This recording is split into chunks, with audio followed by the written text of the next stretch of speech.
मित्रों नमस्कार। मैं सुनील कुमार, स्वागत आप सभी का अपने YouTube चैनल अभिप्रेरणा ई क्लासेज में। दोस्तों, पिछले 2-3 सालों से जिस रीट की एग्ज़ाम का इंतज़ार था, विभिन्न प्रकार की परेशानियां भी आई और कई बार एग्ज़ाम आगे भी खिसकी और आखिर आज एग्ज़ाम कंप्लीट हो गई है। दोनों पेपर, पहले सेकंड लेवल का पेपर था और उसके बाद में 2:30 से 5 बजे के बीच में L1 का पेपर था। कईयों के चेहरों पे मुस्कान और कईयों के चेहरों पे कुछ उदासी, लेकिन इन सब से बड़ी जो बात यह है वो ये है कि आपको हमेशा आशावादी रहना है और हर बात से आपको सीखते जाना है और जो है अपना लक्ष्य है वो यहाँ पे अंत नहीं है, इससे भी आगे हमको बढ़ना है। तो यहाँ पे पेपर की अगर मैं बात करूँ तो पेपर का जो लेवल है, मनोविज्ञान की मैं बात करूँगा। यहाँ पे मनोविज्ञान के 30 क्वेश्चन टोटल आपको ऑथेंटिक आंसर मिलेंगे निश्चित रूप से। और सबसे बड़ी बात यह है कि अगर कुछ यहाँ क्वेश्चनों की अगर मैं बात करूँ तो लगभग 30 क्वेश्चनों में से लगभग 22-23 क्वेश्चनों का लेवल बिल्कुल ईजी लेवल है और लगभग 2-3 क्वेश्चन ऐसे हैं जो थोड़े से कन्फ्यूजन वाले हैं काफ़ी, और लगभग 2-3 क्वेश्चन थोड़े से और डिफ़िकल्ट है। तो कुल मिलाकर अगर बात करें 2016 का पेपर रीट का तो वो काफ़ी ईजी था, बिल्कुल वैसा ही 2021 में आपको पेपर देखने को मिला है। 2018 का जो पेपर था काफ़ी डिफ़िकल्ट था, लेकिन अब देखिए अभी L2 का तो पेपर आपके सामने है, L1 का कैसा होता है वो अभी बाकी है। ठीक है, तो यहाँ पे जो भी चैनल पे नए हैं वो इस चैनल को सबसे पहले आप सब्सक्राइब कीजिए ताकि आपको नोटिफिकेशन भी मिलता रहे। और सबसे बड़ी बात यह है कि जिन क्वेश्चनों का आपको डाउट है उनका ऑथेंटिक आपको जो प्रूफ है वो वीडियो के माध्यम से या किसी भी टेलीग्राम के माध्यम से आपको इसमें लिंक मिल जाएगा। उस टेलीग्राम पे आपको जो भी ऑथेंटिक आपको जिस पे लगे जाए क्वेश्चन है कि इसमें ये होना चाहिए, तो उसके बारे में ऑथेंटिक आपको अपन कह सकते हैं बुक्स का, या मान लीजिए किसी भी मान लीजिए अपन कह सकते हैं अच्छी रेफरेंस बुक का आपको उसमें मिल जाएगा। तो यहाँ पे अपन बात करते हैं बिना किसी टाइम वेस्ट के। सबसे पहला क्वेश्चन है, अल्बर्ट बांडुरा के अनुसार निरीक्षणात्मक अधिगम हेतु 4 परिस्थितियां आवश्यक है। अल्बर्ट बांडुरा के अनुसार निरीक्षणात्मक अधिगम हेतु 4 परिस्थितियां आवश्यक है। इन परिस्थितियों का सही क्रम क्या है? अल्बर्ट बांडुरा का जो अपन बात करें सामाजिक अधिगम सिद्धांत, या अपन इसको कहते हैं प्रेक्षणात्मक अधिगम सिद्धांत। दोस्तों जल्दी से मैं इसको कंप्लीट करना चाहूँगा ताकि आपका ज़्यादा समय व्यतीत ना हो और कम समय में ये सभी क्वेश्चन क्लियर हो जाए ऑथेंटिक रूप से। तो यहाँ पे सबसे पहले मैं बात करूँ तो इसमें बात आती है जो अल्बर्ट बांडुरा का, इसमें सबसे पहले बात आती है सामाजिक प्रक्रिया में अवधान, उसके बाद आता है धारण, और उसके बाद में आता है पुनः प्रस्तुतिकरण या पुनरुत्पादन, और उसके बाद में पुनर्बलन, और कई जगह यहाँ पे अभिप्रेरणा। तो देखिए इसका जो सही आंसर होता है, ठीक है, आपको बिल्कुल मैं डायरेक्ट राइट आंसर की बात करूँगा, ये है इसमें अवधान, उसके बाद में धारण, उसके बाद में पुनरुत्पादन, और उसके बाद में अनुप्रेरणा। यहाँ पे जो अनुप्रेरणा है उसी को अभिप्रेरणा कहा गया है। इसमें देखिए ये है अटेंशन, रिटेंशन, रिप्रोडक्शन और मोटिवेशन। मैंने कई बार पहले भी बताया है कि अभी जो टेस्ट सीरीज करवाई है मैंने उसमें कई जगह अनुप्रेरणा की जगह पुनर्बलन भी दे रखा है। तो अगर अनुप्रेरणा नहीं है तो वहाँ पे पुनर्बलन करना है, ये चीज़ मैंने पहले भी बताई है। तो कई जो अपन कह सकते हैं कई स्टूडेंट इनमें भी कंफ्यूज हुए हैं। तो पहला क्वेश्चन ये कंप्लीट है। क्वेश्चन नंबर 2 है, सबसे पहले अपन देखते हैं स्थिति के प्रति सबसे पहले अपन ध्यान देते हैं, उसके बाद में जो कुछ हमने ध्यान दिया उसको धारण करते हैं, उसके बाद में हम वापस उसको प्रस्तुत करते हैं, और उसके बाद में अंतिम रूप से अपन कह सकते हैं पुनर्बलन या प्रेरणा वो उसमें स्थायित्व का कार्य करते हैं। लेकिन ज़्यादा बेटर यहाँ पे पुनर्बलन होता है, लेकिन फिर भी यहाँ पे बहुत जगह अनुप्रेरणा अभिप्रेरणा भी दे रखा, तो कोई गलत नहीं है। क्वेश्चन नंबर 2 है आपके सामने, सिगमंड फ्राइड के अनुसार अचेतन मन की विशेषता को ज्ञात करने की सर्वाधिक उपयुक्त विधि है। सबसे पहले अपन को बात ध्यान रखना हो कि जो सिगमंड फ्राइड है उसने 3 विधियों की बात की थी। ठीक है, एक तो मुक्त शास्त्रीय विधि, सेकंड जो है स्वप्न विश्लेषण विधि, शॉर्ट में बात करूंगा यहाँ पे स्वप्न विश्लेषण विधि, और थर्ड है यहाँ पे सम्मोहन विधि, हिप्नोटाइज मेथड। ये जो तीनों विधियां हैं वो अचेतन मन का अध्ययन करने वाली है, लेकिन यहाँ पे आपको सर्वाधिक उपयुक्त विधि पूछी गई है। तो ये देखिए कई लोगों ने क्या है इसको भी जल्दीबाजी में गलत कर दिया है। तो ये व्यक्ति अध्ययन है, केस स्टडी, ये अचेतन मन का अध्ययन करने के लिए नहीं है। समाज मिति ये भी नहीं है, और साक्षात्कार है वो भी यहाँ पे नहीं है। अचेतन मन का अध्ययन करने के लिए कौन सी विधि यहाँ पे? स्वप्न विश्लेषण विधि। तो question number 2 complete. Next question number 3 है, क्वेश्चन नंबर 3 है ADHD। इसका भी मैंने एक वीडियो डाला है लगभग 5-10 दिन पहले, मनोवैज्ञानिक विकार के नाम से। ADHD जो है इसका फुल नाम है अपन कह सकते हैं attention deficit hyper activity disorder. Attention deficit hyper activity disorder. तो यहाँ अटेंशन डिफिसिट, देखिए इसको हिंदी में अपन कहते हैं अवधान, इस विकार को अवधान न्यूनता अतिविकार, ये है इसका पूरा नाम। तो यहाँ पे देखिए इस नाम का जो पहला नाम है वो यहाँ पे देखिए अवधान न्यूनता दे रखा है। तो यहाँ पे आपके सामने ऑप्शन है अवाच्य कठिनाई वाले बालक, बिल्कुल नहीं। श्रवण दुर्बलता वाले बालक, ये भी गलत है। यहाँ पे दृष्टिहीनता वाले बालक, ये भी गलत है। तो यहाँ पे देखिए सही आंसर क्या हो गया। अगर आपने मनोविज्ञानी विकार है, एनसीईआरटी में भी इसके बारे में काफ़ी अच्छी व्याख्या दे रखी है और मैंने भी इसके क्वेश्चन भी दिए और इसका जो वीडियो भी लगभग 10 दिन पहले ही एग्जाम से पहले मैंने डाला भी था और सबसे पहले मैंने बात एडीएचडी की ही की है। तो नेक्स्ट, तो यहाँ पे क्वेश्चन नंबर जो है 3 उसमें सी हो जाता है। क्वेश्चन नंबर 4 है आपके सामने, एक परीक्षण जो व्यक्ति की किसी एक या अधिक क्षेत्रों में उसकी विशेषताओं और कमियों को व्यक्त करने के लिए बनाया गया। ये भी स्टूडेंट्स को काफ़ी चकमा देने लायक क्वेश्चन था, अपन कह सकते हैं। इसमें कई स्टूडेंट ने निदानात्मक परीक्षण किया, तो कईयों ने उपलब्धि परीक्षण किया है, कईयों ने रचनात्मक किया, तो कईयों ने उपचारात्मक परीक्षण। अगर क्वेश्चन को अगर अच्छे से समझते हैं तो निश्चित रूप से आपका क्वेश्चन बिल्कुल सही होता है। यहाँ पे देखिए, एक परीक्षण जो व्यक्ति किसी एक या अधिक क्षेत्रों में उसकी विशेषताओं और कमियों को व्यक्त करता है। ऐसा परीक्षण जो आपको ये बताता है कि कौन कमज़ोर है कौन होशियार है, सिर्फ और सिर्फ इतनी ही बात की गई है। तो ये बात है ना, सिर्फ और सिर्फ बात करता है उपलब्धि परीक्षण, जिसको अपन अचीवमेंट टेस्ट भी कह सकते हैं या निष्पत्ति परीक्षण भी अपन कह सकते हैं। यहाँ पे बात है सबसे महत्वपूर्ण, देखिए मैं आपको क्लियर करता हूँ कि यहाँ पे व्यक्त करने की, यानी कौन कमज़ोर है कौन होशियार, इतनी बात है, उसमें कमियाँ किसमें अच्छाइयाँ। लेकिन यहाँ पे अगर आप निदानात्मक परीक्षण करते, वो स्थिति तब होती जब आपको ये पूछा जाता कि इसमें अच्छाइयों यानी उसकी विशेषताओं और कमियों का कारण जानने के लिए कौन सा परीक्षण किया जाता है, तो वहाँ पे निदानात्मक परीक्षण होता, वहाँ पे क्या होता है, वहाँ पे निदानात्मक परीक्षण होता है, ठीक है। और उपचारात्मक परीक्षण उसको अपन कह सकते हैं शिक्षा के माध्यम से उस कमियों को दूर करने के लिए उपचार होता है। लेकिन आपके सामने सिर्फ इतनी बात की गई, ऐसा परीक्षण जो किसी एक या अधिक क्षेत्रों में उसकी विशेषताओं और कमियों को व्यक्त करता है, कमियों के कारणों की बात नहीं की गई है। तो जिनका आंसर इसमें क्वेश्चन नंबर 4 में सी किया है वो बिल्कुल सही होता है इसमें। तो क्वेश्चन नंबर 4 में क्या हो गया है, इसमें सी हो जाए, उपलब्धि परीक्षण। नेक्स्ट बात करते हैं क्वेश्चन नंबर 5, भारतीय संविधान में कौन से संशोधन द्वारा शिक्षा का अधिकार सम्मिलित किया गया। देखिए आप सबको पता है कि जो अपन बात करें 86वां जो संविधान संशोधन है, ठीक है, इसमें जो शिक्षा के मूल अधिकार की यहाँ पे बात की गई, बिल्कुल इजी क्वेश्चन है। तो नेक्स्ट क्वेश्चन नंबर 6 की बात करता हूँ। क्वेश्चन नंबर 6 भी बिल्कुल इजी है। शिक्षा के अधिकार अधिनियम 2009 में शिक्षा के लिए प्रति सप्ताह न्यूनतम कार्य घंटों की संख्या क्या है। तो शिक्षा के लिए प्रति सप्ताह न्यूनतम कार्य घंटों की संख्या है 45 घंटे, ठीक है, तैयारी के साथ। तो यहाँ पे क्वेश्चन नंबर 6 में हो जाता है सी। नेक्स्ट बात करूँगा क्वेश्चन नंबर 7। क्वेश्चन नंबर 7 आपके सामने, एक विद्यालय के प्रधानाचार्य द्वारा, विद्यालय से संबंधित है, और प्रधानाचार्य द्वारा विद्यार्थियों की विभिन्न संवेगात्मक समस्याओं के कारणों को पहचाने उन्हें दूर करने हेतु अनुसंधान किया जाता है।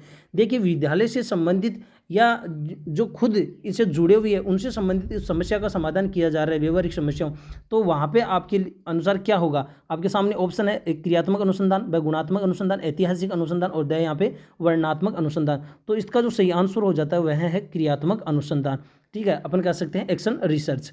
तो विद्यालय से संबंधित समस्याओं का समाधान करने के लिए जो अनुसंधान है वो कहलाता है क्रियात्मक अनुसंधान। तो क्वेश्चन नंबर 7 में हो जाता है ए। क्वेश्चन नंबर 8 है, यहाँ पे कई क्वेश्चन नंबर टिक लगाए हुए हैं जो किसी स्टूडेंट ने किए हैं, तो आप इस टिक को नहीं ध्यान रखिए, जो मैंने इसमें राउंड में मैं कर रहा हूँ इसको आपको ध्यान रखना है। क्वेश्चन नंबर 8 आपके सामने, निम्नलिखित में से कौन सा सिद्धांत परिणामों द्वारा सीखने से संबंधित है। यह भी टेस्ट सीरीज में क्वेश्चन दिया, परिणामों से सीखना। देखिए परिणामों से सीखने की अगर बात है तो यहाँ पे इसका जो आपके सामने ऑप्शन है, ए है क्रिया प्रसूत अनुबंधन, ब यहाँ पे अंतर्दृष्टि अधिगम, शास्त्रीय अनुबंधन, और द है संज्ञानात्मक सीखना। तो परिणामों से सीखना, स्किनर का जो क्रिया प्रसूत सिद्धांत है उसमें बिल्कुल ये बात सटीक बैठती है, क्योंकि जो अपन बात करें जो चूहा है वो विभिन्न प्रकार की अनुक्रियाएँ करता है, ठीक है, और उसकी जो अनुक्रियाएं हैं उस अनुक्रियाओं से वो व्यवहार नहीं सीख रहा है, उसकी अनुक्रियाओं से उसको मिलने वाला जो पुनर्बलन है, पहले वो विभिन्न स्थान पर अनुक्रिया करता है, विभिन्न स्थान पर वो मान लीजिए उस स्किनर बॉक्स में अलग अलग जगह कई जगह अनुक्रिया करता है, और जैसे मान लीजिए इस स्थान पर अगर उसने अनुक्रिया की और उस अनुक्रिया करने के बाद उसको सकारात्मक पुनर्बलन मिला, तो वैसी स्थिति में वो इस जगह व्यवहार करना सीखेगा। इस पुनर्बलन ने जो है, परिणाम ने इसको यहाँ पे व्यवहार करना सिखाया। अगर उसको नकारात्मक पुनर्बलन मिलता तो वैसी स्थिति में वो यहाँ पे अनुक्रिया नहीं करता, किसी अन्य दूसरी जगह अनुक्रिया करता। तो यहाँ पे अनुक्रिया अपन कह सकते हैं जो मिलने वाला परिणाम है वो उसको व्यवहार करना सिखाता है, यहाँ पे अनुक्रिया करनी है, कहाँ पे अनुक्रिया करनी है या नहीं करना है, ये सब चीज़ें अब उसको मिलने वाला जो पुनर्बलन है, परिणाम है, उसके आधार पे निर्धारित होता है। तो क्वेश्चन नंबर 8 का जो सही आंसर हो जाता है वो है ए। क्वेश्चन नंबर 9 है आपके सामने, जब हम वर्तमान स्कीमा का प्रयोग बाह्य जगत के विश्लेषण हेतु करते हैं तो उसे क्या कहा जाता है। ये क्वेश्चन सबसे इंपॉर्टेंट क्वेश्चन, सबसे अगर जटिल प्रश्न देखें इन सभी पूरी टेस्ट इसमें पूरे क्वेश्चनों में, रीट के जो सेकंड लेवल में, तो ये थोड़ा सा जटिल प्रश्न है क्योंकि ये जो स्टूडेंट्स ने जो चीज़ पढ़ी है, जो चीज़ें पढ़ाई गई उससे थोड़ा सा हटकर यहाँ पे क्वेश्चन को घुमा दिया गया है। तो बहुत से स्टूडेंट इसमें मैं बात करूँ, कईयों ने अनुकूलन किया है, कईयों ने इसमें संतुलन किया है, ठीक है, एसोसिएशन का यहाँ पे कोई संबंध नहीं है, ठीक है, और कईयों ने हो सकता है इसमें आत्मसातीकरण। लेकिन मैं बात करूँ सबसे ज़्यादा स्टूडेंट्स ने ऑप्शन किया है यहाँ पे अनुकूलन और संतुलन, लेकिन इसका जो सही आंसर होता है वो है इसमें आत्मसातीकरण। आत्मसातीकरण की प्रक्रिया या इस शैली में क्या होता है, व्यक्ति अपनी स्कीमा का प्रयोग करते हुए बाह्य जगत के अनुभवों के प्रति वो विश्लेषण करता है, उसकी व्याख्या करता है। तो इसका जो राइट आंसर होगा बिल्कुल इसमें क्वेश्चन नंबर 9 में आत्मसातीकरण होगा। और इसका जो आपको ऑथेंटिक रेफरेंस है वो भी आपको मैं अवेलेबल करवाऊंगा, इसीलिए मैं बोल रहा हूँ आप चैनल को सब्सक्राइब कीजिए सबसे पहले, ताकि आपको इस वीडियो के माध्यम से बुक का नाम और कहाँ पे जो भी चीज़ है, पेज नंबर, सब चीज़ें मैं आपको अवेलेबल करवाने की पूरी कोशिश इसमें करूँगा, ठीक है।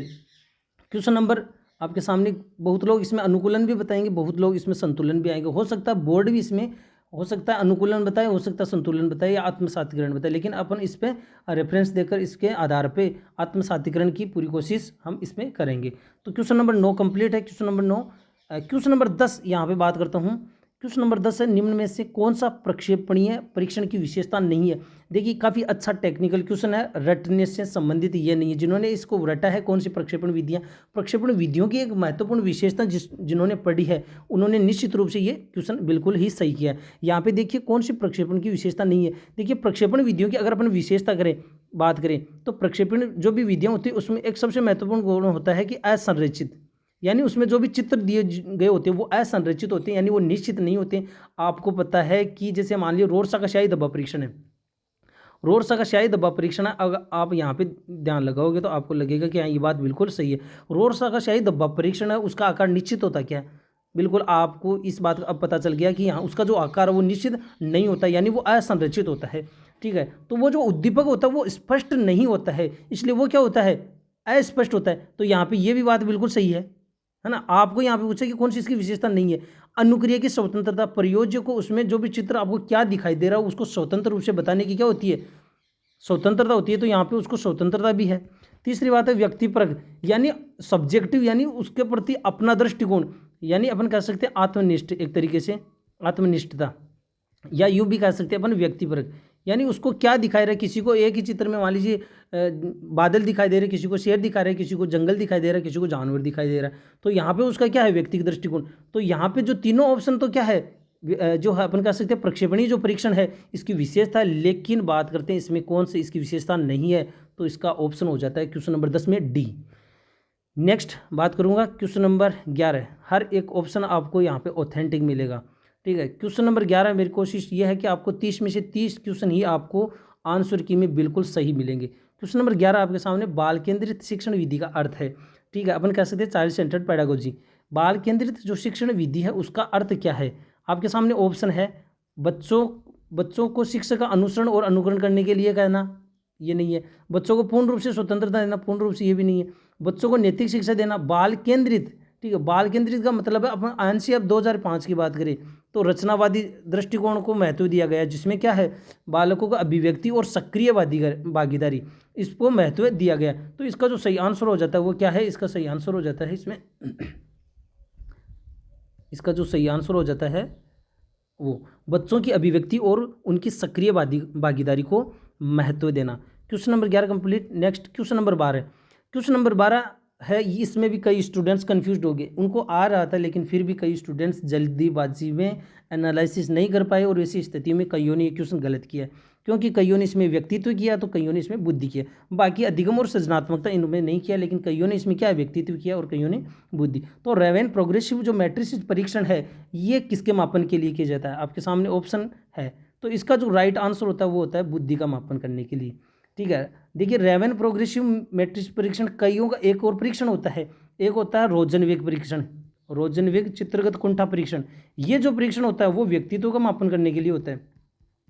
तो लेकिन यहाँ पर रेवेन जो प्रोग्रेसिव जो मैट्रिसेस परीक्षण है ये सामूहिक अशाब्दिक परीक्षण है, मैंने कई बार पढ़ाया भी है। सामूहिक अशाब्दिक परीक्षण, सामूहिक अशाब्दिक परीक्षण है जो क्या है, अमूर्त, जो अपन कह सकते हैं सामूहिक अशाब्दिक परीक्षण जो अमूर्त बुद्धि एवं तरल बुद्धि का पता लगाने के लिए इस परीक्षण का उपयोग किया जाता है। सामूहिक अशाब्दिक है और इसका प्रयोग इसमें अमूर्त बुद्धि एवं तरल बुद्धि का पता लगाने के लिए किया जाता है। तो जिन्होंने इसमें रेवेन प्रोग्रेसिव अशाब्दिक परीक्षण वो किया है, इसका जो बुद्धि जो वो बिल्कुल सही है। और अगर जिन्होंने व्यक्तित्व किया वहाँ पे रोजनवेग क्या अगर पूछा जाता है तो आप यहाँ पे व्यक्तित्व कर सकते थे। यहाँ पे क्वेश्चन नंबर 12 में आपका राइट आंसर होता है सी। क्वेश्चन नंबर 13 है, वाइगोत्स्की के अनुसार बालक सीखते हैं। वाइगोत्स्की रचनावादी कंस्ट्रक्टिविस्ट अपन कह सकते हैं, पियाजे हैं, वाइगोत्स्की कंस्ट्रक्टिविस्ट हैं। तो यहाँ पे वाइगोत्स्की की बात की गई है। वाइगोत्स्की सिद्धांत के बारे में बहुत अच्छे से आपने क्लियर किया होगा कि इसमें बालक कैसे सीखते हैं, ठीक है। तो यहाँ पे आपके सामने ऑप्शन 4 है, ना कि यहाँ पे कोई उपरोक्त सभी का ऑप्शन है, कि इसका जो सबसे बेस्ट आपको आंसर है वो हो जाता है इसमें वयस्कों और समवयस्कों के साथ परस्पर क्रिया से अंतः क्रिया को वाइगोत्स्की ने सबसे महत्वपूर्ण माना। वाइगोत्स्की ने किसको है, इंटरेक्टिव जो है एडल्ट्स और उसके जो पीयर गुरु समवयस्क समूह है उसमें अनुकरण यहाँ पे नहीं होता है, पुनर्बलन प्रयोग है। यहाँ पे सबसे जो बेटर होता है वो होता है बी ऑप्शन, वयस्कों और समवयस्कों के साथ परस्पर क्रिया से। तो क्वेश्चन नंबर 13 में इसका राइट आंसर हो जाता है बी। क्वेश्चन नंबर 14 आपके सामने, किस मनोवैज्ञानिक के द्वारा सर्वप्रथम बुद्धि परीक्षण का निर्माण किया गया। तो आपके सामने ऑप्शन है यहाँ पे, ये तो बिल्कुल नहीं है, ठीक है। कईयों ने केटल भी किया तो ये गलत है। यहाँ पे इसका जो है 1904 में अल्फ्रेड बीने ने सर्वप्रथम बुद्धि परीक्षण का निर्माण किसने किया, अल्फ्रेड बीने ने। बुद्धि लब्धि का जो संप्रत्यय है वो स्टर्न ने दिया, उसके बाद में जो सूत्र बुद्धि लब्धि का जो सूत्र विकसित किया वो टर्मन ने किया। यहाँ सबसे पहले बात की गई तो अल्फ्रेड बीने। क्वेश्चन नंबर आपके सामने है क्वेश्चन नंबर 15, एक शिक्षक द्वारा प्रतिभाशाली बालकों के उत्थान हेतु कौन सा प्रयास किया जाएगा।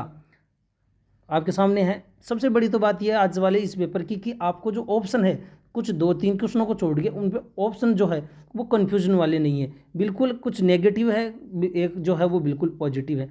तो देखिए उत्थान के लिए कौन सा प्रयास किया जाएगा, पढ़ाने की धीमी गति बिल्कुल ये नहीं, उन्हें दंड देना ये भी नहीं, उन पर ध्यान नहीं दिया। तो इसका जो सही आंसर हो जाता है वो होता है क्वेश्चन नंबर 15 में बी। क्वेश्चन नंबर 16 आपके सामने, क्वेश्चन नंबर 16, यदि एक बालक की वास्तविक आयु 13 वर्ष है और मानसिक आयु 14 वर्ष हो तो बुद्धि लब्धि क्या होगी। तो आपको सूत्र लगाना है, मानसिक आयु मेंटल एज, यहाँ पे जो सूत्र लगा के अपन कह सकते हैं मानसिक आयु बटे वास्तविक आयु इंटू 100। तो मानसिक आयु आपको दी गई है कितनी, 14 वर्ष, और वास्तविक आयु वो 13, तो इसको मल्टीप्लाई कर देंगे तो इसका जो राइट आंसर हो जाता है वो है इसमें 107.69। तो ये औसत बुद्धि वाला बालक कहलाता है एक तरीके से। तो 107.69। तो क्वेश्चन नंबर 16 कंप्लीट। नेक्स्ट अपन बात करते हैं क्वेश्चन नंबर 17, सीखने का क्लासिकल कंडीशनिंग सिद्धांत। सीखने का क्लासिकल कंडीशनिंग सिद्धांत किसने दिया था। आपके सामने ऑप्शन है स्किनर, पावलोव, थॉर्नडाइक एवं कोहलबर्ग। तो इसका जो राइट आंसर हो जाता है पावलोव का जो अनुबंधित अनुक्रिया सिद्धांत है उसको अपन क्लासिकल कंडीशनिंग थ्योरी भी कहते हैं। कंडीशनिंग देखिए शब्द आ गया तो अनुबंधन की बात यहाँ पे हो जाती है। बिल्कुल ईजी क्वेश्चन। क्वेश्चन नंबर 18 आपके सामने, बिल्कुल इजी क्वेश्चन ये भी। क्वेश्चन नंबर 18 है कि बाल अपराध का कारण आपको पूछा गया है। तो बाल अपराध का कारण क्या है, आपके सामने सहानुभूति, एक तो है पहला है माता पिता से अनबन रहना, बी है परिवार के सदस्यों का सहानुभूतिपूर्ण, तो सहानुभूति व्यवहार जो बाल अपराध का कारण नहीं होता है। परिवार में आपस की सहमति से कार्य करते वहाँ पर भी बाल अपराध की संभावना घटती है, और समृद्ध परिवार में भी बाल अपराध की संभावना नहीं रहती। तो इसका जो राइट आंसर हो जाता है बिल्कुल बिना किसी डाउट के यहाँ पे क्वेश्चन नंबर 18 में ए। क्वेश्चन नंबर 19 आपके सामने, बालकों के मुफ्त एवं अनिवार्य शिक्षा अधिकार अधिनियम में निम्नलिखित में से किस पर ध्यान नहीं दिया गया। देखिए थोड़ा सा इस साइड में कट गया है तो यहाँ पे नहीं दिया गया। तो आपके सामने ऑप्शन है ए अध्यापकों के प्रशिक्षण सुविधा प्रदान करना, बी घुमंतु बालकों के प्रशिक्षण प्रवेश को सुनिश्चित करना, ये भी सही है, ये भी सही है, एकेडमिक कैलेंडर को निर्धारित करना, ये भी सही है। लेकिन अगर शिक्षा की बात करें तो 6 से 14 वर्ष के बालकों की ओर इसमें ध्यान दिया गया, उसके बाद में इस पर बल नहीं दिया गया। तो इसमें इस पर ध्यान नहीं दिया गया। तो ये 2012 में भी टेट में आया हुआ क्वेश्चन है, ये वापस रिपीट हुआ है क्वेश्चन। क्वेश्चन नंबर अपन बात करते हैं तो इसका जो क्वेश्चन नंबर 19 है, क्वेश्चन नंबर 19 अपन बात करते हैं तो इसका जो राइट आंसर हो जाता है क्वेश्चन नंबर 19 में डी। क्वेश्चन नंबर 20 आपके सामने, निम्न में से कौन सा चरण शोध को क्रियात्मक अनुसंधान बनाता? प्रश्न को ध्यान से अगर इसको समझा, यहाँ पे चरण की बात की गई है, विशेषताओं की बात नहीं, यहाँ पे सीधी बात की गई चरण की।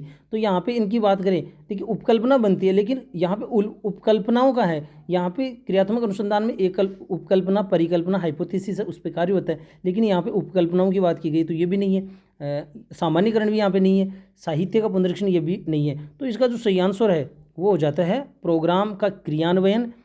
ठीक है, देखो एक तो क्रियान्वयन है चरण और एक मूल्यांकन। और इसकी मैं थोड़ा सा व्याख्या करूँगा। स्टीफन केमिस ने क्रियात्मक अनुसंधान का एक चक्रीय मॉडल प्रस्तुत किया। स्टीफन केमिस ने क्रियात्मक अनुसंधान का एक चक्रीय मॉडल प्रस्तुत किया और उसमें इसने 4 चरणों की बात की थी। वो 4 चरण कौन कौन से हैं? योजना, क्रियान्वयन, अवलोकन और फोर्थ है मूल्यांकन। यहाँ पे देखिए एक तो क्रियान्वयन की बात की जा रही है और एक मूल्यांकन की। तो इस चरण में देखिए एक तो ये आगे और ये किया, तो यहाँ पे क्वेश्चन नंबर 20 का राइट आंसर हो जाता है बी। क्वेश्चन नंबर 21 आपके सामने एनसीएफ 2005 में कला शिक्षा को जोड़ने का उद्देश्य। ये भी क्वेश्चन आया हुआ है पहले एग्जाम में, वापस रिपीट हुआ है। ठीक है, अब ये कौन सी एग्जाम में आई मेरे को पता नहीं है। क्वेश्चन नंबर 21 में जो, तो इसका राइट आंसर क्या होगा? एनसीएफ जो 2005 में कला शिक्षा है उसको जोड़ने का क्या उद्देश्य है? आपके सामने बिल्कुल इजी क्वेश्चन है। ऑप्शन है तार्किक चिंतन में विवृद्धि, वैज्ञानिक दृष्टिकोण का विकास, कईयों ने वैज्ञानिक दृष्टिकोण का विकास कर दिया। ठीक है, तो वो गलत है। ऐतिहासिक जगहों का परिभ्रमण, ये भी गलत। तो इसका जो राइट आंसर हो जाता है वो है बिल्कुल सांस्कृतिक विरासत की सराहना। क्वेश्चन नंबर बात करते हैं, क्वेश्चन नंबर 21 में सी हो गया। क्वेश्चन नंबर 22 आपके सामने बिल्कुल इजी क्वेश्चन। विकास कभी न समाप्त होने वाली प्रक्रिया है। विकास कभी न समाप्त होने वाली प्रक्रिया, यानी अपन इसको कह सकते हैं विकास निरंतर चलने वाली प्रक्रिया। तो इसमें भी हो सकता है कईयों ने गलत किया हो, तो लेकिन इसका जो सही आंसर हो जाता है इसका है निरंतरता के सिद्धांत से। बी ऑप्शन इसमें अंतर संबंध से संबंधित, अन्योन्य क्रिया से सिद्धांत से, एकीकरण से सिद्धांत। तो यहाँ बिल्कुल एकदम इजी क्वेश्चन पूछा है कि विकास कभी न समाप्त होने वाली यानी एक निरंतर चलने वाली प्रक्रिया है। तो क्वेश्चन नंबर 22 में ए हो जाता है। क्वेश्चन नंबर 23 आपके सामने है, निम्नलिखित में से कौन सा बुद्धि का घटक नहीं है? थोड़ा सा लेवल का क्वेश्चन अपन कह सकते हैं। तो इसमें तार्किक बुद्धि के घटकों की बात की जाती है, तार्किक चिंतन, स्मृति और अनुभवों से सीखना। ठीक है, बुद्धि अनुभवों से सीखने की योग्यता है। ठीक है, पूर्व अनुभव से लाभ उठाने की योग्यता इबिंगहॉस ने कहा था। तार्किक चिंतन है और स्मृति या थ्रस्टन ने लगभग जो अपने 7 तत्व बताए उसमें इनकी बात भी की थी। ठीक है, लेकिन यहाँ पे सबसे बात किसी ने भी व्यवसाय रुचियों की बात नहीं की। तो इसमें आपको पूछा गया क्या है, कौन सा इसमें नहीं है घटक? तो क्वेश्चन नंबर 23 में इसका राइट आंसर हो जाता है क्वेश्चन नंबर 23 में बी।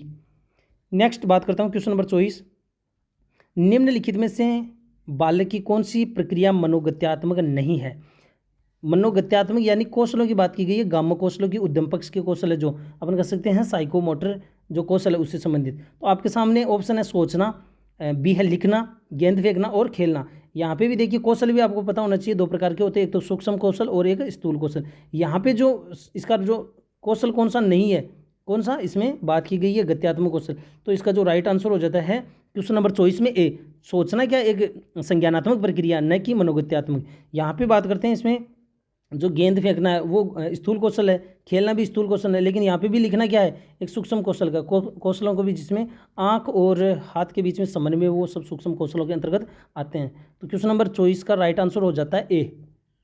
ठीक है, थिंकिंग, चिंतन, सोचना। क्वेश्चन नंबर 25 है, इसमें व्यक्तित्व को मापने के लिए 16 PF, ठीक है, 16 पर्सनैलिटी फैक्टर किसने दी है? आप सबको पता है, लंबे समय से तैयारी कर रहे हो रीट की। तो इसका जो राइट आंसर हो जाता है RB कैटल। ठीक है, और इसमें जो गॉर्डन अल्फोर्ट है, सेल्डन है, स्प्रेंगर है, ये इसमें नहीं होंगे। तो क्वेश्चन नंबर 25 का राइट आंसर हो जाता है सी। क्वेश्चन नंबर 26, क्योंकि वैसे आप सब लोगों को जल्दी है कि हमको जल्दी से आंसर बता दें, इसलिए मेरी भी कोशिश ये है कि आपको जल्दी आंसर चाहिए तो मैं भी आपको जल्दी आंसर दूँ। क्वेश्चन नंबर 26 है, निम्नलिखित में से कौन सी विशेषता प्रतिभावान शिक्षार्थी की है? ठीक है, आपके सामने ऑप्शन है, यदि कक्षा की गतिविधि अधिक चुनौतीपूर्ण नहीं होती है तो वह कम प्रेरित अनुभव करता है और यह उब जाता है। ये इसकी बात बिल्कुल सही है, ये बात प्रतिभाशाली बालक में लागू होती है। वह आक्रामक और कुंठित हो जाता है, ये कोई ज़रूरी नहीं है। वह रस्मी व्यवहार करता है और हाथ थपथपाना, ये भी इसमें ज़रूरी नहीं है, विकार से संबंधित है। यह बहुत ही तुकमियाजी होता है, तो ये भी इसमें नहीं है। तो इसका जो राइट आंसर हो जाता है वो है इसमें ए। क्वेश्चन नंबर 26 में राइट आंसर होता है ए। ठीक है, क्योंकि अब आप देखते हैं कि बच्चा जो प्रतिभाशाली है वो हर समस्या को जल्दी से समाधान कर लेता है, तो वैसी स्थिति में अन्य जो स्टूडेंट्स हैं उनके बीच में अपने आप को कम प्रेरित अनुभव करता है और वह ऊब जाता है। क्वेश्चन नंबर 27 आपके सामने, विशेष आवश्यकता वाले बच्चों को शामिल करना, चाइल्ड विथ स्पेशल नीड्स जो है अपन कह सकते हैं विशेष आवश्यकता वाले जो बालक है, तो इसका जो सही आंसर क्या होगा आपके सामने है। अवास्तविक लक्ष्य है, बिल्कुल नहीं। विद्यालयों पर भार बढ़ा, ये भी नेगेटिव कथन है। जिनमें अक्षमता न हो उन बच्चों के लिए हानिकारक, ये भी नेगेटिव। तो यहाँ पे इसका जो राइट आंसर हो जाता है, शिक्षण के प्रति दृष्टिकोण विषय वस्तु और धारणा परिवर्तन करने की अपेक्षा रखता है। तो क्वेश्चन नंबर 27 में सी। क्वेश्चन नंबर 28 आपके सामने, समस्या समाधान नहीं है। देखिए, समस्या समाधान अपन कह सकते हैं एक चिंतन से संबंधित प्रक्रिया है या संज्ञानात्मक प्रक्रिया है, तो ये लक्ष्य उन्मुखी होती है। और यहाँ पे तो कन्फ्यूजन स्टूडेंट्स की या इन दोनों के बीच में कन्फ्यूजन था। ठीक है, समझ और क्रमिक चरणों के प्रयोग पर आधारित है। तो समस्या समाधान क्रमिक रूप से चलने वाली अपन कह सकते हैं एक प्रक्रिया है। ठीक है, जैसे तर्कणा वगैरह होती है उसमें क्रमबद्धता होती है। अब तो आपको इसमें देखना है कि इसमें राइट आंसर कौन सा नहीं होगा। तो इसका बात करते हैं, ये भी इसमें सही आंसर हो रहा है। एक कौशल है जो सीखा जाता है और जिसका अभ्यास किया जाता है। देखिए, समस्या का समाधान करना, वो स्वाभाविक रूप से कोई भी व्यक्ति समस्या का समाधान नहीं करता है। व्यक्ति को हर समस्या का समाधान करने के लिए वह पहले सीखता है और सीखने के साथ वह उनका अभ्यास करता है। जैसे मनोविज्ञान के प्रश्न है, बिना किसी सीखे हुए अगर आप समस्या का समाधान नहीं कर सकते, वो सीखना पड़ेगा, अभ्यास करना पड़ेगा, तभी हम समस्या का समाधान कर सकते हैं। चाहे कोहलर का जो सिद्धांत है उसमें सुल्तान द्वारा केलों को प्राप्त करना वो उसके लिए एक समस्या थी, लेकिन उसने उस कौशल को क्या है सीखा और दोबारा उसने उन केलों को और ऊंचाई पर लटकाया, तो उसने क्या है उस सीखे हुए अनुभवों के आधार पर उस समस्या का तुरंत समाधान कर लिया। तो क्वेश्चन नंबर 28 का राइट आंसर हो जाता है इसमें डी होता है इसमें, यह भी इसमें है। तो संगीत योग्यता, देखिए योग्यता अभिक्षमता एक आपकी जन्मजात योग्यता है। ठीक है, अभिक्षमता संगीत संबंधी योग्यता है, वो उसमें इसमें अपन कह सकते हैं एक अभिक्षमता है, उसमें आपके समस्या समाधान से संबंधित नहीं है। अपन कह सकते हैं गामो कौशलों से संबंधित कह सकते हैं। क्वेश्चन नंबर 29 आपके सामने, प्रासंगिक अंतर्बोध परीक्षण, थैमेटिक एप्रिसिएशन टेस्ट। ठीक है, प्रासंगिक अंतर्बोध परीक्षण व्यक्तित्व को मापने की कौन सी है, आप सबको पता है। इसमें मेरे हिसाब से किसी ने गलत नहीं किया। ये आत्मनिष्ठ विधि भी नहीं है, वस्तुनिष्ठ भी नहीं है, प्रयोगात्मक भी नहीं। इसका राइट आंसर हो जाता है प्रक्षेपण विधि। क्वेश्चन नंबर 29 का राइट आंसर हो जाता है क्वेश्चन 29 में सी। और क्वेश्चन नंबर 30 आपके सामने, निम्नलिखित में से कौन सा सृजनात्मकता की ओर ले जाता है। ठीक है, अपन कह सकते हैं क्रिएटिविटी, सृजनात्मकता की ओर, डाइवर्जेंट थिंकिंग। ठीक है, अब सारी जो चिंतन होता है बिल्कुल सटीक, क्वेश्चन नंबर 30 में सी। तो इसका जो राइट आंसर हो गया क्वेश्चन नंबर 30 में सी। तो दोस्तों ये था सेकंड लेवल का साइकोलॉजी की आंसर की बिल्कुल ऑथेंटिक संभावना है। मैं कह रहा हूँ यहाँ पे 30 में से आपके पूरे 30 क्वेश्चन आपको सही मिलेंगे। हो सकता है एक मुश्किल से आपको गलत भी हो जाए, लेकिन फिर भी अपन उस पर करेंगे कि इसका रीज़न क्या है। लेकिन 30 से 30 यहाँ पे सभी क्वेश्चन व्याख्या सहित कम समय में आपको एक्सप्लेन कर दिया। तो यहाँ पे मैं फिर कह रहा हूँ कि चैनल को ज़रूर आप सब्सक्राइब कर ले, ताकि इससे आपके क्वेश्चनों में चाहे वो L1 हो चाहे L2 हो, दोनों के ही ऑथेंटिक आंसर आपको अवेलेबल करवाएंगे। बुक में एक्सप्लेन आपको दिखाया जाएगा कि इसका राइट आंसर वास्तव में क्या होगा, ताकि मेहनत करने वाले स्टूडेंट्स का किसी प्रकार का अहित नहीं हो। तो धन्यवाद।